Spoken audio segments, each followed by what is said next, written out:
Assalamualaikum warahmatullahi wabarakatuh.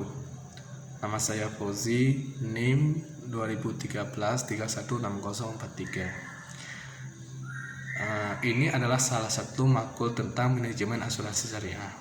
Pada pagi ini saya akan menjelaskan sedikit tentang yang terkait dengan manajemen asuransi syariah, yaitu perbedaan antara asuransi syariah dan asuransi konvensional. Terus yang kedua maksudnya mengeliminir unsur gharar, maisir dan riba pada asuransi konvensional. Terus yang ketiga, asuransi konvensional itu mengandung maisir, gharar dan riba. Nanti saya akan jelaskan itu.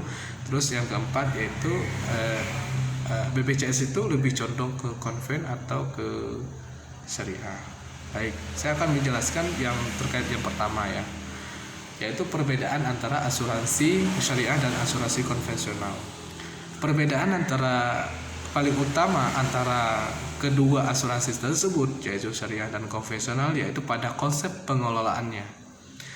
Yaitu proteksi syariah yang memiliki konsep pengelolaan yaitu sharing risk. Nah, sedangkan pada asuransi konvensional yaitu non syariah yaitu transfer risk. Konsep pengelolaan asuransi syariah konvensional berupa transfer risk adalah perlindungan dalam bentuk pengalihan resiko ekonomis atas meninggal atau hidupnya seseorang yang dipertanggungkan ke perusahaan asuransi sebagai penanggung resiko. Nah, atau dengan kata lain, peserta dengan membeli atau bergabung sebagai peserta asuransi konvensional akan ditanggung risiko ekonomisnya oleh perusahaan konvensional. Nah, sedangkan pada sharing risk yang merupakan pengelolaan asuransi syariah adalah konsep di mana peserta memiliki tujuan yang sama, yakni tolong-menolong, yakni memiliki investasi aset atau tabarruk yang memberikan pola pengembalian untuk menghadapi resiko tertentu,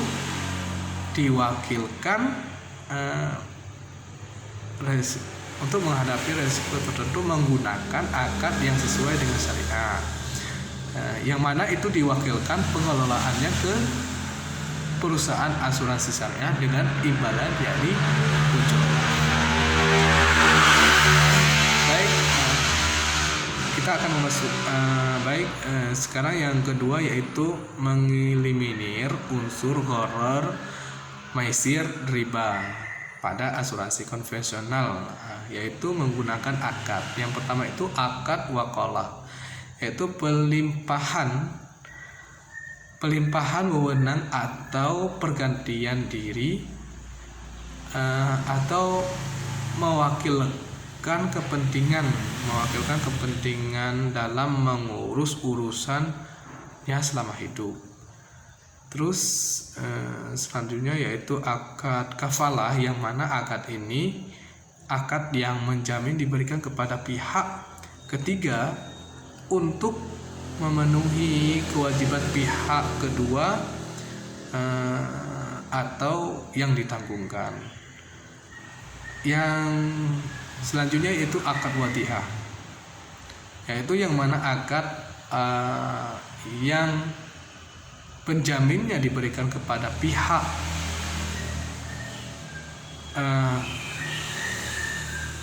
akad wadiah itu yang mana akad dalam penitipan barang tujuannya disimpan, tidak boleh digunakan tanpa seizin pemilik. Jika terdapat kerugian, maka yang bertanggung jawab adalah penanggung.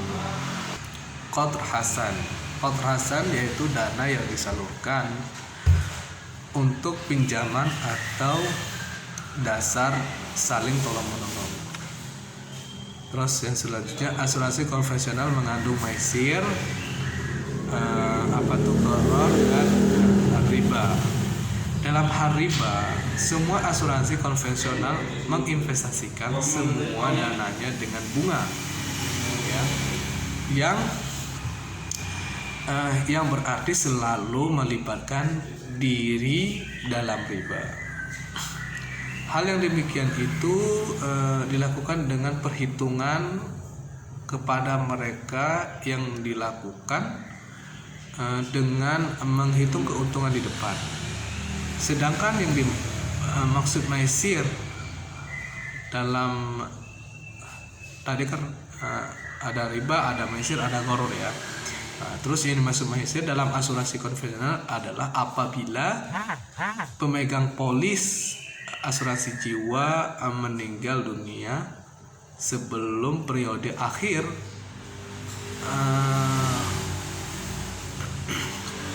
maka hal tersebut belum periode akhir tadi ya, periode akhir, maka dia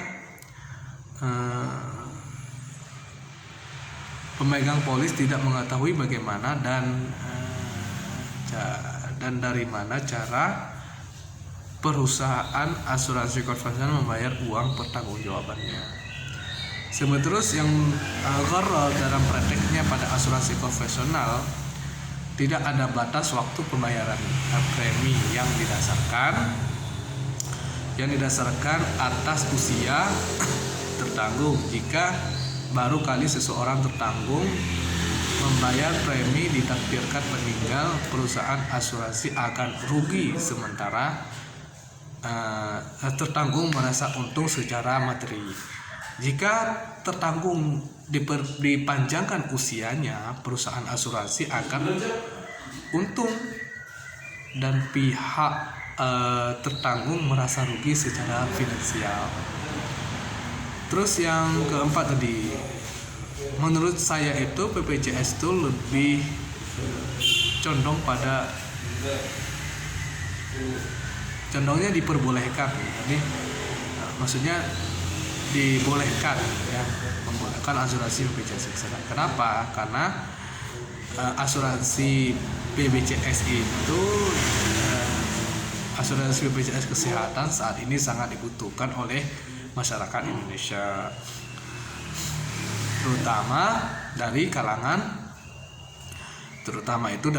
ekonomi menengah ke bawah. Adanya asuransi BPJS Kesehatan lebih menjamin kebutuhan kesehatan masyarakat jika dibandingkan dengan ketidakadaannya. Ya. Selain itu juga dengan menjadi anggota asuransi dari BPJS Kesehatan, tercipta rasa ketenangan dalam jiwa setiap masyarakat karena dirinya itu merasa tertanggung oleh BPJS Kesehatan.